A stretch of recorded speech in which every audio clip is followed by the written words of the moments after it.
নমস্কার বন্ধুরা, আজ আবার চলে এসেছি চিকেন মোগলাই পরোটা রেসিপি নিয়ে। তো তার জন্য আমি কি নিয়েছি, উপকরণগুলো আমি আগে সবার ফার্স্টে তোমাদের দেখিয়ে দিচ্ছি। আমি এখানে একটা আলু সিদ্ধ করে গ্রেট করে নিয়েছি, আর নিয়েছি আদা একটু গ্রেট করে নিয়ে, ধনে পাতা কুচি, পেঁয়াজ কুচি, ক্যাপসিকাম কুচি, কাঁচা লঙ্কা কুচি, আর নিয়েছি এখানে অল্প একটু চিকেনটাকে আমি লবণ দিয়ে খুব ভালোভাবে একটু সেদ্ধ করে নিয়েছি। দেখছেন, এইভাবে আমি একটু নরম করে সেদ্ধ করে নিয়েছি। এইসব উপকরণ দিয়ে আজ বানাবো চিকেন মোগলাই পরোটার রেসিপি। তো আমি রূপা, ব্লগ সুইথ রূপা চ্যানেলে আপনাদের সবাইকে স্বাগত জানিয়ে প্রতিদিনের ন্যায় আবারও চলে এসেছি আরেকটা নতুন রেসিপি নিয়ে। তো আমি এবারে এখানে নিয়ে নিয়েছি একটা পাত্রর মধ্যে 1 কাপ আর হাফ কাপ, 1.5 কাপ আমি এখানে আটা নিয়েছি। তোমরা চাইলে এখানে ময়দাটাও নিতে পারো, তো আমি এটা আটা দিয়েই করব, তাই আমি এখানে আটা নিয়েছি। আর দিয়ে দেবো এখানে স্বাদ মতো লবণ, আর দেবো অল্প একটু চিনি, আর 1 টেবিল চামচ সাদা তেল, অল্প একটু জোয়ান নিয়েছি। দিয়ে হাতের মধ্যে ঠিক এইভাবে আমি ঘষে ঘষে ম্যাশ করে নিয়ে ওর মধ্যে দিয়ে দেব। দিয়ে আমি হাতে করে সবগুলো খুব ভালোভাবে মিশিয়ে নেব। মেশানো হয়ে গেলে এবারে আমি অল্প অল্প জল দিয়ে একটা ডো বানিয়ে নেব। তো দেখো, আমি এখানে ডোটা বানিয়ে নিয়েছি। এবার আমি এটা ঢাকা দিয়ে রেখে দেব রেস্টে। তো এটা একটু রেস্টে থাকতে, তারপর আমি চলে যাব গ্যাসেতে চলে এসেছি। গ্যাসটা অন করে দিয়ে আমি একটা কড়া বসিয়ে তেল দিয়ে দিয়েছি, সর্ষের তেল অল্প পরিমাণে। দিয়ে আমি তেলটা গরম করে নিয়ে দিয়ে দেব পেঁয়াজের কুচোটা হালকা করে একটু নেড়ে চেড়ে হালকা করে ভেজে নিয়েছি। এবারে ওর মধ্যে দিয়ে দেব গ্রেট করে রাখা আদা কুচি। আদা আর পেঁয়াজটা হালকা করে একটু নেড়ে নিয়ে নেব। দিয়ে দেবো ক্যাপসিকাম কুচি। তো আদা, পেঁয়াজ আর ক্যাপসিকামের কুচোটা একটু নাড়াচাড়া করে নেব যতক্ষণ না কাঁচা গন্ধটা চলে যায়। তো দেখো, মোটামুটি আমার এটা হালকা করে একটু নেড়ে ভাজা হয়ে গেছে। এই পর্যায়ে আমি দিয়ে দেব চিকেনগুলো। তো চিকেনগুলো কিন্তু আমি একটু হাতে করে ছাড়িয়ে নিয়েছিলাম বা ভেঙে নিয়েছিলাম, তাহলে একটু সুবিধা হবে। তো এইভাবে চিকেনটাও ওর সাথে মিশিয়ে নিয়ে এবারে দিয়ে দেবো হলুদের গুঁড়ো, অল্প একটু লঙ্কার গুঁড়ো, আর দেবো একটু জিরে গুঁড়ো। দিয়ে আবারও আমি খুব ভালোভাবে মশলাটা নেড়ে চেড়ে কষিয়ে নিলাম। তো দেখো, মশলাটা মোটামুটি আমার চিকেনের সাথে কষিয়ে নিয়েছি। এবার দিয়ে দেবো এর মধ্যে সেদ্ধ করে গ্রেট করে নেওয়া আলুটাও। দিয়ে সব কিছু উপকরণ আমি আলতো হাতে মিশিয়ে নিয়েছি। এবারে দিলাম স্বাদ মতো লবণটা দিয়েও সব কিছুর সাথে খুব ভালোভাবে মিশিয়ে নেব। দিয়ে দেব কাঁচা লঙ্কা কুচি আর ধনে পাতা কুচি। তো কাঁচা লঙ্কাটা অবশ্য তোমরা স্কিপ করতে পারো, যদি বাচ্চাদের জন্য বানিয়ে থাকো তাহলে কিন্তু কাঁচা লঙ্কাটা তোমরা স্কিপ করে যেতে পারো। দিয়ে আমি সমস্ত কিছু উপকরণগুলোকে খুব ভালোভাবে কষিয়ে নিয়ে এবার আমি এটা নামিয়ে নেব। তো নামিয়ে নিয়ে আমি এটা এবারে ঠান্ডা করে নেব। ঠান্ডা করে নিয়ে ঠান্ডা হতে হতে আমি এবার এপাশে চলে যাব আটার ডোটাতে।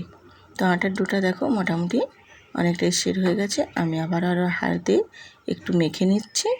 দিয়ে মেখে নিয়ে আমি এটা এবারে নেচি কেটে নেব। তো আমি এখানে দেখো বড় বড় করে 2টো নেচি কেটে নিয়েছি। এবারে নেচিগুলোকে আমি একটু হাতের সাহায্যে গোল গোল করে পাকিয়ে নেব।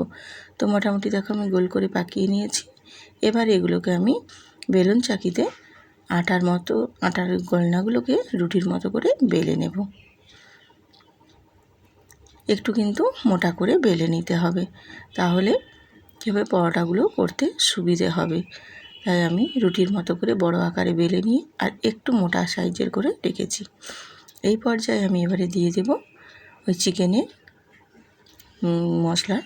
কষা মশলাটা যে রেডি করেছিলাম সেটা দিয়ে দেব। ওটা দিয়ে রুটিটাকে ঠিক এইভাবে ফোল্ড করে রোল আকারে করে নেব। এইভাবে দেখো রোলের মতো করে নিয়ে একটু হাতে করে গোল গোল করে ঘুরিয়ে দিলে তাহলে শেপটা খুব ভালো হবে। আর পাশের মুখটা একটু চেপে চেপে বন্ধ করে দিয়ে এইভাবে গোল করে ঘুরিয়ে নিতে হবে। তাহলে কি হবে, যে চিকেনের যে মশলাটা আছে সেটা কোনো অংশ দুপাশ দিয়ে বেরিয়ে যাবে না। একটু হাতের সাহায্যে এইভাবে চেপে চেপে দিয়ে আবারও আমি একটু বেলে নেব। ওই রুটির শেপ দিয়েই বেলে নেব রুটির মতো করে। দুটো সাইড চেপে দিলে কি হয়, কোনো অংশে পুরগুলো বেরিয়ে যাবে না। তো একটু দেখে শুনে সাবধানে বেলে নিতে হবে, যাতে করে পুরটা কোনো অংশে বেরিয়ে না যায়। তো এইভাবে বেলে নিতে হবে। দিয়ে আমি আবারও চলে এসেছি গ্যাসে। প্যানটাতে একটু আমি তেল ব্রাশ করে নিয়েছিলাম, দিয়ে দেবো আমি পরোটাটা ভাজতে। তো পরোটাটা দেখো আমি ভাজতে দিয়ে দিয়েছি। দুটো সাইডে কিন্তু খুব আস্তে করে উল্টে পাল্টে ভেজে নিতে হবে। আর আমি ওপর থেকে অল্প একটু তেল দিয়ে লাগিয়ে এইভাবে ভেজে নেব। খুব বেশি কিন্তু আমি এখানে তেল দিয়ে ভাজবো না। যতটা পরিমাণে তেল কম খাওয়া যায় ততটাই স্বাস্থ্যের পক্ষে ভালো। আর অল্প তেল মশলাতে কিন্তু রান্নাও সুন্দর হয়। আবারও আমি উল্টে দিয়ে এপাশটাও হালকা করে একটু দেখো তেল লাগিয়ে নেব। খুব বেশি কিন্তু আমি এখানে তেল ব্যবহার করব না। তো এইভাবে দেখো উল্টে পাল্টে দুটো সাইডই আমি লাল করে ভেজে তুলে নেব মোগলাই পরোটাটা। তো আমার একটা ভাজা হয়ে গেছে, দেখো আমি তুলে নিলাম। আবারও আমি ঠিক একইভাবে আরেকটাও ভেজে নেব। এটাও ঠিক ওই একই প্রসেসেই অল্প তেল দিয়ে আমি এটাও ওই যে অল্প তেল গায়ের মধ্যে একটু লাগিয়ে নিয়ে ভেজে নেব। খুব বেশি কিন্তু তেল ব্যবহার করছি না। তোমরা চাইলে একটু বেশি যদি তেল পছন্দ করো তাহলে একটু বেশি করে তেল দিয়েও ভাজতে পারো, কিন্তু তো কম তেলে খাওয়া মনে হয় স্বাস্থ্যের পক্ষে খুবই ভালো। দিয়ে এবার দেখো আমার দুটোই মোটামুটি খুব ভালোভাবে ভাজা হয়ে গেছে, আমি তুলে নিয়েছি। তুলে নিয়ে দেখো একটু ঠান্ডা করে নিয়ে তোমাদের দেখাচ্ছি, দেখো কতটা সুন্দর হয়েছে। বাচ্চা থেকে বড় কিন্তু সবাই ভীষণ পছন্দ করবে।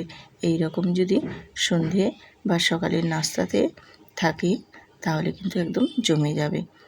বাচ্চারা তো ভীষণ পছন্দ করবে, তার সাথে বড়রাও কিন্তু খেতে খুবই পছন্দ করবে।